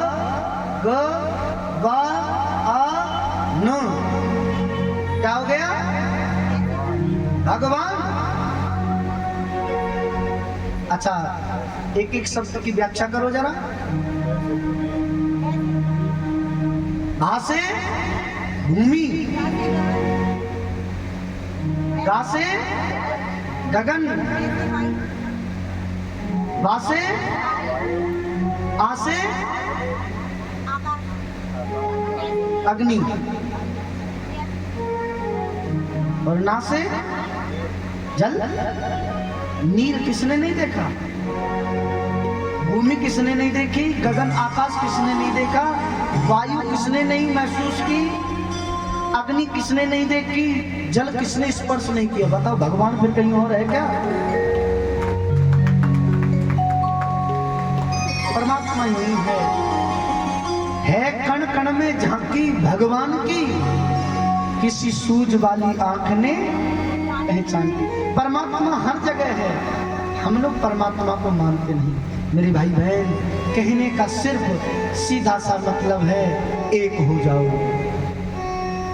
एकता में जो आनंद है ना, वो कहीं नहीं है। एकता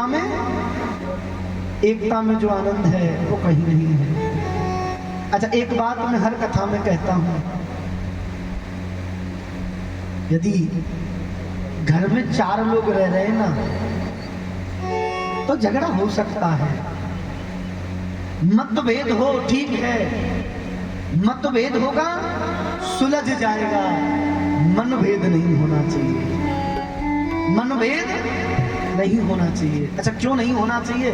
रसोई में रखे हुए 4 बर्तन एक साथ उनको स्वच्छ करो तो बजते हैं कि नहीं? और याद रखना, इतनी जोर से ना बजे कि वो बर्तन टूट जाए। वो बर्तन टूट जाए। क्यों? टूटे हुए बर्तन का उपयोग हम रसोई में नहीं करते हैं क्या? टूटे हुए बर्तन का उपयोग जब हम रसोई में बर्तन का उपयोग नहीं करते, अरे जो घर, जो परिवार, जो गृहस्थी टूट जाती है, क्या उसका उपयोग समाज कभी करेगी? समाज उसका उपयोग कभी नहीं करती। हम लोग जातिगत न बटें, एक हो जाओ। हम हिंदू हैं, हिंदुस्तान हमारा है। हम लोग जातिगत बटे पड़े हैं। कहने का मतलब सिर्फ यही है, हम सब लोग एक हो जाए। अच्छा, हृदय की गहराइयों से धन्यवाद दें पूजनीय श्री धीरेन्द्र कृष्ण शास्त्री जी, बागेश्वर धाम सरकार। हिंदू राष्ट्र की उन्होंने मांग की। हमारे हिंदू ही ऐसे हैं जो टांग पकड़ करके खींच रहे हैं। रामचरितमानस को नहीं जलाया गया, गीता को नहीं जलाया गया। कौन थे वो जलाने वाले? अन्यत्र धर्म के नहीं थे, हमारे ही धर्म के थे, पर हम लोगों को ऐसा पाठ पढ़ाया जा रहा है, हम आज नहीं जागे तो कभी नहीं जागे, आज नहीं जागे फिर कभी नहीं जाग पाएंगे। समय सबका आता है, इसलिए आज समय ठीक चल रहा है उससे अच्छा है विपरीत परिस्थिति आए उससे पहले अपने आप को संभाल लेना चाहिए। बोलो राधे राधे, जोर से बोलना पड़ेगा। बोलो वृंदावन बिहारी लाल। अभी तो जगाया बंदे, ओ अभी तो जगाया बंदे, अभी तो जगाया बंदे, फिर सो गया। और उठ परदेसी तेरा वक्त हो गया है, उठ परदेसी तेरा वक्त हो गया है, उठ परदेसी तेरा वक्त हो गया है, उठ परदेसी तेरा वक्त हो गया, वक्त हो गया तेरा, वक्त हो गया है, वक्त हो गया तेरा वक्त हो गया। ओ अभी तो जगाया बंदे, अभी तो जगाया बंदे, अभी तो जगाया बंदे, फिर सो गया। उठ परदेसी तेरा वक्त हो गया है, उठ परदेसी तेरा वक्त हो गया, हाय, उठ परदेसी तेरा वक्त हो गया।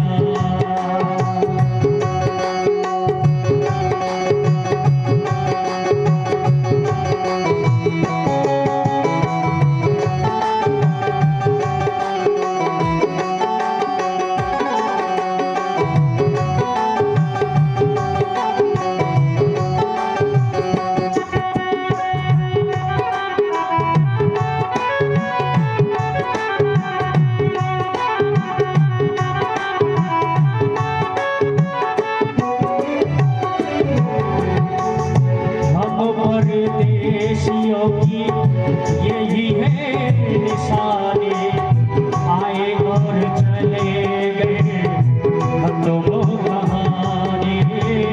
हम परदेशियों की यही है निशानी, आए और चले गए खत्म कहानी। कोई आया हंसते हंसते, कोई आया हंसते हंसते, कोई आया हंसते हंसते, कोई रो गया। उठ परदेसी तेरा वक्त हो गया है, उठ परदेसी तेरा वक्त हो गया, उठ परदेसी तेरा वक्त हो गया है, उठ परदेसी तेरा वक्त हो गया।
परदेसी तेरा भक्त हो गया है।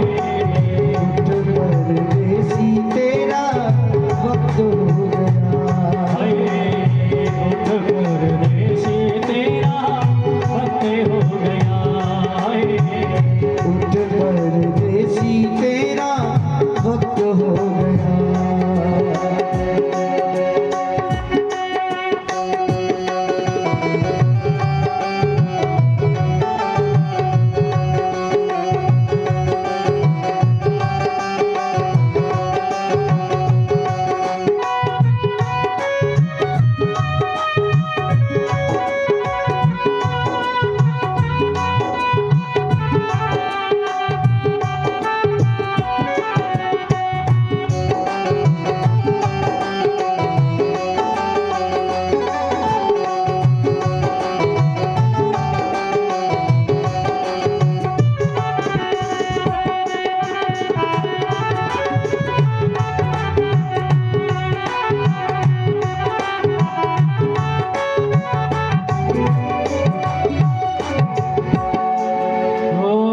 सारे रिश्ते नाते तेरे यही रह जाएंगे।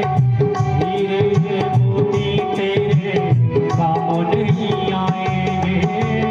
सारे रिश्ते नाते तेरे यही रह जाएंगे। हीरे और मोती तेरे काम नहीं आएंगे। बोझ पाओ माला मार, ओ बोझ पाओ माला है। बोझ पाओ माला मार, मारे ढोला। और उठाए जरा हाथ कहेंगे, उठ परदेसी तेरा भक्त हो गया है। परदेसी तेरा वक्त हो गया। परदेसी तेरा भक्त हो गया है। परदेसी तेरा वक्त हो गया। परदेसी तेरा परदेसी तेरा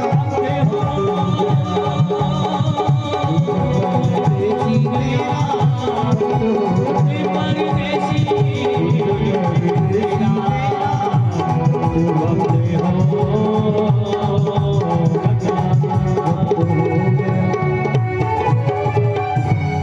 बोलो भक्त वत्सल भगवान की।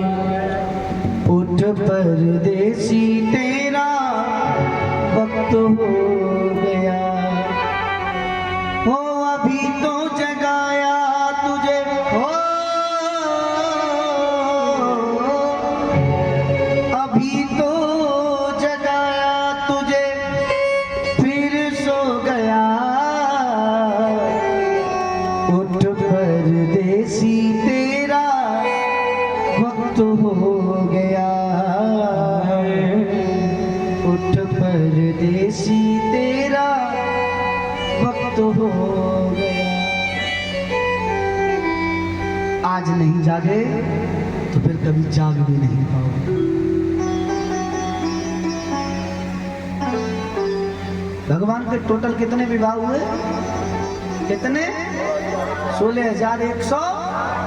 अच्छा, भगवान की इतनी बड़ी गृहस्थी है। एक बार देवर्षि नारद जी विचार करते हैं, भगवान की गृहस्थी इतनी बड़ी है, परमात्मा रहते कैसे हैं अपनी गृहस्थी में। एक बार स्वर्ग से आ रहे थे, पारिजात का पुष्प लेकर के आए। कौन सा पुष्प? पारिजात का। अच्छा, ला करके भगवान के चरणों में भेंट किया। उस समय भगवान थे रुक्मणी जी के भवनों में। कहाँ थे? रुक्मणी जी के भवनों में। पुष्प लिया, भगवान ने रुक्मणी जी के केसों में लगा दिया। अच्छा, नारद जी तो बस लीला के लिए मौका देते हैं, कोई लीला हो। देवर्षि नारद जी को समय मिल गया। नारद जी बोले, प्रभु बहुत दिन बाद आया हूं, मैं द्वारकापुरी में भ्रमण कर लूं। भगवान बोले, ठीक है। अच्छा, द्वारकापुरी में भ्रमण करना तो दूर, सीधे सत्यभामा जी के भवनों में चले गए। कहाँ गए?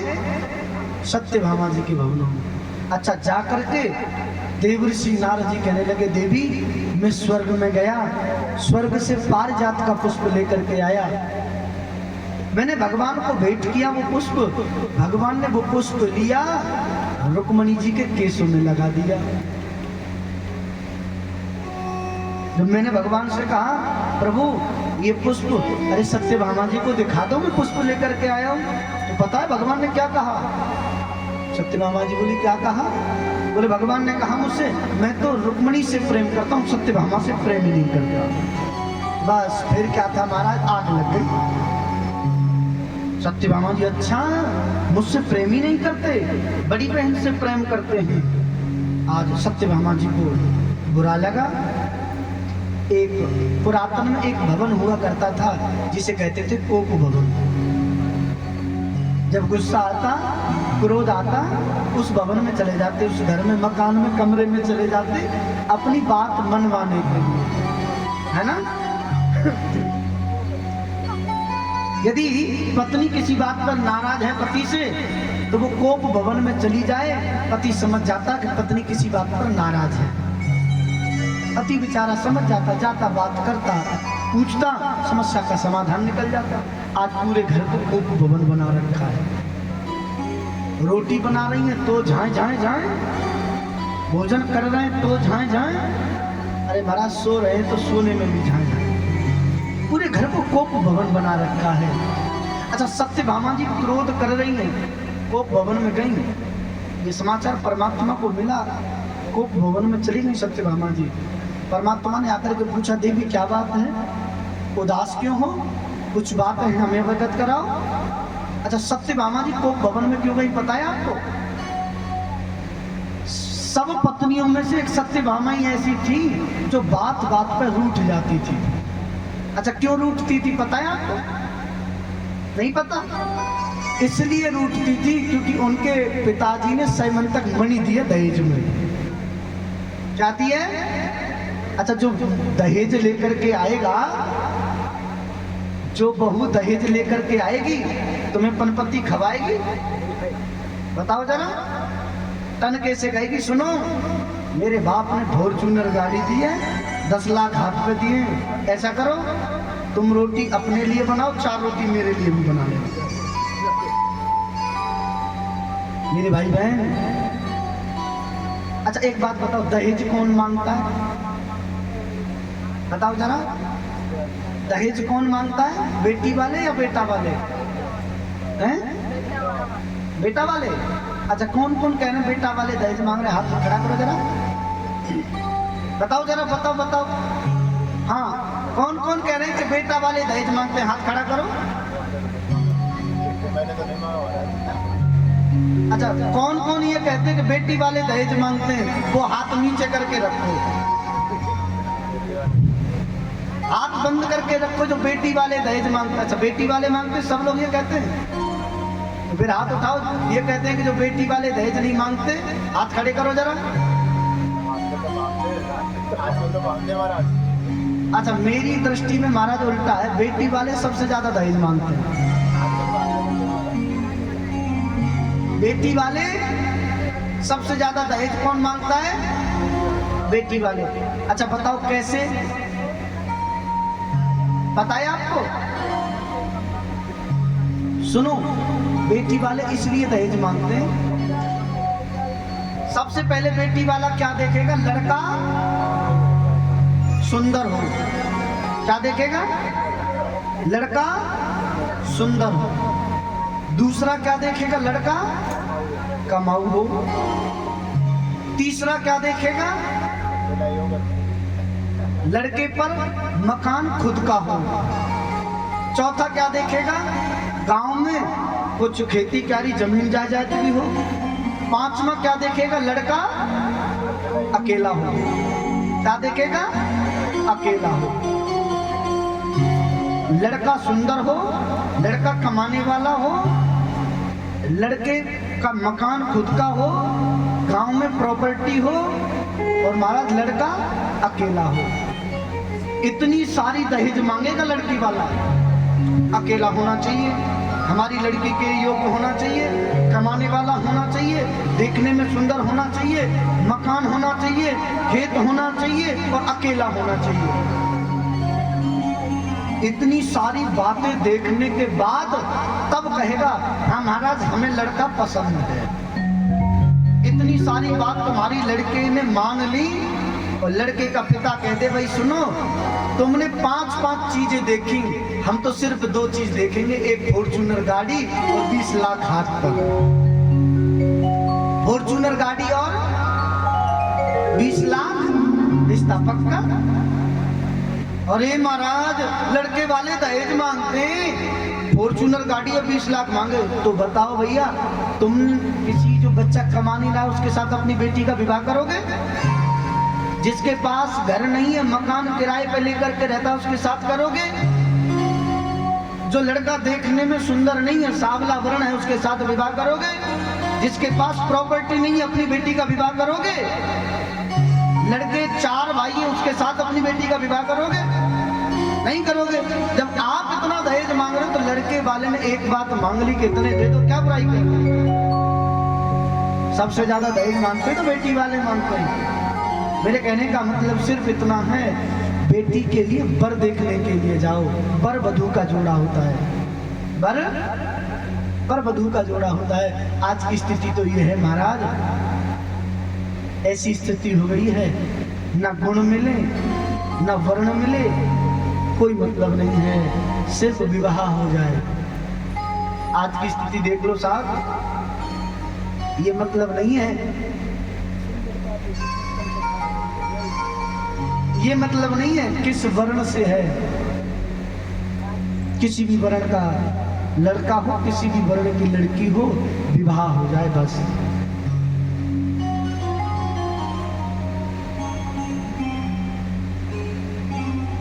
वर वधू का जोड़ा होता है। आपसे कहने का मतलब सिर्फ इतना है, बेटा और बेटी का विग्रह ना करें, बेटा बेटी का विग्रह ना करें। तरुणी प्रभुतागे, नारद भक्ति सूत्र में बताया ना, तरुणी प्रभुतागे हस्यालको बुद्धिदायक कन्या विक्रेण लोभा दंपत्ति नाम चकलगनम। घर में बड़ी बहू की चलती है, कोई काम होता है, बुजुर्ग घर में बैठे, माता पिता बैठे, उनसे परामर्श नहीं लेते, साले को फोन करके बुलाते, क्या करें नहीं करें, साले से पूछा जाता है। भैया जिस घर में साले की चलती है ना, उस घर का बट्टा ढार हो जाता है। हमारे ब्रज में तो कहें दीवार बिगाड़े आरो और घर बिगाड़े, घर बिगाड़े। अब देख लेना जिस घर में चलती हो भैया, हम कुछ नहीं कहेंगे, बोलो राधे राधे। जोर से बोलना पड़ेगा, राधे राधे। आज सत्यभामा जी रूठी हैं, अरे प्रभु आपने हमें पारिजात का पुष्प दिखाना भी उचित नहीं समझा। द्वारकानाथ बोले देवी रुक्मणी को तो मैंने एक पुष्प में बहका दिया है, तुम्हारे लिए तो मैं पूरा पारिजात लेकर के ही आने वाला हूँ। आज सत्यभामा जी को लेकर के परमात्मा प्रभु द्वारकानाथ श्री कृष्ण स्वर्ग गए। देवराज इंद्र से कहा भैया ये स्वर्ग की धरोहर हमें दे दो। इंद्र स्वीकृति देने वाला था, सची ने सारा कर दिया, पुष्पों से तो मैं अपना श्रृंगार करती हूँ। अब पत्नी ने कह दिया कि मैं इन पुष्पों का श्रृंगार करती हूँ। किस पति की मजाल है पत्नी की बात को आगे चल के काट दे। हाँ, इंद्र स्वीकृति देने वाला था, बात पलट दी। महाराज आप ले तो जाओ, परंतु ये स्वर्ग की धरोहर है। भगवान समझ गए हमारी पत्नी झगड़ा कर रही है हमसे, हम ये लेने के लिए, तू अपनी पत्नी की बातों में आकर के ये देने से इनकार कर रहा है। आज द्वारकानाथ भगवान श्री कृष्ण और इंद्र में युद्ध हुआ। युद्ध हुआ, ब्रह्मा जी ने आकर के इंद्र को समझाया, अरे भाई एक बात बताओ, अभी तुम्हारी पत्नी तो मानी हुई है ना, और भगवान की पत्नी रूठी हुई है। ऐसा करो जो रूठ गई है पहले उसको मना लेते हैं, जब तुम्हारी रूठ जाएगी तो तुम्हारी को मना लेंगे। इंद्र बोला मतलब? ब्रह्मा जी बोले ऐसा है, ये सब मिला किसकी कृपा से? प्रभु की कृपा से। आज प्रभु की पत्नी रूठी हुई है, तो ऐसा करो ये पारिजात का पुष्प ले जाकर के, ये वृक्ष ले जाकर के सत्यभामा जी के भवनों में स्थापित करो। जब तुम्हारी पत्नी रूठ जाएगी तो वहां से ला करके स्वर्ग में स्थापित कर देंगे। बोलो राधे राधे। ऐसा ही हुआ, सत्यभामा जी के भवनों में पारिजात को स्थापित किया गया। सत्यभामा जी प्रसन्न हुई। एक दिन द्वारकानाथ भगवान श्री कृष्ण विचार करते हैं, मेरी समस्त पत्नी मुझसे रूठ जाती है, पर कभी रुक्मणी नहीं रूठी। एक दिन मुंह लटका करके, अच्छा कब की बात है, जब 10 बेटा और एक बेटी, 10 बेटा और एक बेटी 16,108 रानियों पर हो गई है। तब जाकर के ये विचार द्वारकानाथ के मन में आया। मुंह लटका करके रुक्मणी जी के भवनों में गए, एकदम शांत बैठ गए। रुक्मणी जी ने पूछा, प्रभु क्या बात है, क्यों उदास हो? कुछ नहीं बोले। रुक्मणी जी बोली, प्रभु कोई अपराध हो गया है क्या, अवगत तो कराओ। भगवान कुछ नहीं बोले, एकदम शांत बैठे हुए। रुक्मणी जी को लगा कुछ विशेष अपराध हो गया है। प्रभु आप अवगत तो कराओ, उदास क्यों हो? हमसे कोई अपराध हो गया है क्या? कोई अपराध हुआ है तो आप बताओ ना, हम उसे सुधार करेंगे। द्वारकानाथ बोले, देवी एक अपराध किया हो तो बताओ, इतनी गलती करके बैठी हूं। रुक्मणी जी को लगा मुझसे कुछ विशेष अपराध हुआ है, इसलिए प्रभु उदास है। चरण पकड़ लिए, प्रभु बताओ तो सही क्या अपराध हुआ? द्वारकानाथ बोले, देवी क्या बताऊं, मैं विचार कर रहा हूं, तुमने मुझसे विवाह क्यों किया? तुमने सोचा होगा कि कोई सुंदर होगा जिसके साथ मेरा विवाह हो रहा है, मैं तो काला हूं। तुमने सोचा होगा मेरा जिसके साथ विवाह हो रहा है वो कोई गुणवान होगा, मेरे अंदर कोई गुण नहीं है। तुमने ये सोचा होगा कि कोई बड़े कुल खानदान का होगा जिसके साथ मेरा विवाह हो रहा है, अरे मेरे तो माता पिता का ही नहीं पता है। तुमने ये विचार किया होगा कि कोई सम्राट राजकुमार होगा जिसके साथ मेरा विवाह होगा। तुमने सोचा होगा कि कोई बलवान होगा, मैं बलवान भी नहीं हूं। जन्म हुआ कंस के भय से, जेल में जन्म हुआ, छोड़ करके मथुरापुरी को ब्रज में चला गया। मथुरापुरी जब लौट करके आया, अपने माता पिता से मिला, कुछ दिन ही रहा, जरासंध ने चढ़ाई कर दी। जरासंध के भय से समुद्र की शरण में आकर के रह रहा हूं, मैं बलवान भी नहीं हूं। देवी मैं विचार कर रहा हूं, तुमने न जाने क्या सोच करके मुझसे विवाह किया। तब भगवान द्वारकानाथ ने कहा, देवी अब भी कुछ नहीं बिगड़ा, यदि तुम चाहो तो मैं तुम्हारा विवाह शिशुपाल के साथ मैं करा दूं। जैसे रुक्मणी जी ने सुना कि शिशुपाल के साथ तुम्हारा विवाह करा दूं, मूर्छित हो गई और पृथ्वी पर गिरने लगी। भगवान द्वारकानाथ ने संभाला, अरे देवी मेरी बातों को तो आप अपने हृदय पे ले गई हैं। अरे मैं तो तुमसे हास्य परिहास कर रहा था। गृहस्थियों के पास और क्या सुख होता है, यही तो सुख है। अयम ही परमो लाभो ग्रहेषु गृह में दिना। गृहस्थियों के पास यही तो लाभ होता है। अरे बाहर से आया हुआ हारा थका पति पत्नी से 4 बातें करेगा और आराम से सो जाएगा। अरे मैं तो देवी तुमसे हास्य परिहास्य कर रहा था। रुक्मणी जी बोली, नहीं नहीं प्रभु, आपकी एक एक बात सत्य है। रुक्मणी जी ने परमात्मा की एक एक शब्द के मायने बदल दिए। आपने कहा प्रभु आप सुंदर नहीं हो, सत्य कहाँ है, आप सुंदर नहीं हो। आपने कहा प्रभु कि मेरे अंदर गुण नहीं है, आपके अंदर गुण है ही नहीं। आपने कहा कि मैं बलवान नहीं हूं, सत्य कहा आप बलवान नहीं हो। आपने कहा कि मैं समुद्र की शरण में रह रहा हूं, सत्य कहा आप समुद्र की ही शरण में हैं। भगवान बोले मतलब क्या है? तब रुक्मणी जी बोली, प्रभु आपने सत्य कहा है। आपने कहा कि मैं बलवान नहीं हूं, आपके बल से ये सारा संसार चल रहा है। आपने कहा कि मैं गुणवान नहीं हूं, सत्य कहा आप गुणवान नहीं, आप त्रिगुणातीत हैं। आपने सत्य कहा कि आप डर की वजह से समुद्र की शरण में रह रहे हो, सांसारिक समुद्र में नहीं, आप अपने भक्तों के हृदय रूपी समुद्र में वास करते हो। आपने कहा कि मेरा रंग, मैं सुंदर नहीं हूँ, काला हूँ। सत्य तो कहा है, काले हो तभी तो सबको प्रिय लगते हो। एक बात कहूँ प्रभु, ये तो ठाकुर जी की कृपा है कि आप बेटा बन करके आए हो। यदि किसी की बेटी बन करके आए हुए होते ना, तो लाखों लोग आपस में लड़ लड़ करके एक दूसरे का गला काट देते, इसके साथ मैं विवाह करूं, मैं विवाह करूं, मैं विवाह करूं। नंदलाल, अगर तुम होते लली, गले कट जाते करोड़न के। ये तो शुक्र है ठाकुर जी का, परमात्मा की कृपा है, आप बेटा बन करके आए हो। यदि बेटी बन करके आए होते ना, एक एक व्यक्ति, पता नहीं करोड़ों लोग एक दूसरे के गले को काट देता। आज परमात्मा की एक एक बात के मायने बदल करके रुक्मणी जी ने कहा, ये आपका सावला स्वरूप ही है जिस पर दिल दीवाना हुआ पड़ा है।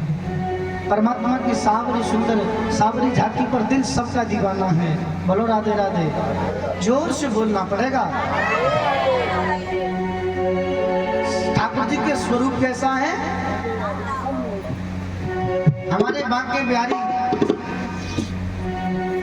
ठाकुर जी का स्वरूप कैसा? बांके बिहारी की, बांके बिहारी की छवि किस किसने देखी? बोलो राधे राधे। हाँ, बुआ तेने सब कुछ देख रहा क्यों है? बोलो राधे राधे। आज महाराज परमात्मा रुक्मणी जी के एक एक मान्य को सुनकर के बड़े प्रसन्न हुए। सावली सूरत पे मोहन, दिल दीवाना हो गया। किस किस का दिल दीवाना हुआ है? कन्हैया की सूरत देख बार हाथ उठा के बड़े भाव से कहें और कहना है क्या? सावली सूरत पे मोहन, दिल दीवाना हो गया। सावली सूरत पे मोहन, दिल दीवाना हो गया। दिल दीवाना हो गया मेरा, दिल मस्ताना हो गया। दिल दीवाना हो गया मेरा, दिल मस्ताना हो गया। ऐसे तो पड़ोसियों का भी दिल दीवाना होने वाला नहीं, जैसे तुम बैठे माटी के धौदान की तरह। बड़े वृंदावन में हरि लाल की खड़े होकर के कहेंगे कन्हैया से मस्ती में झूम कर, सावली सूरत पे मोहन, दिल दीवाना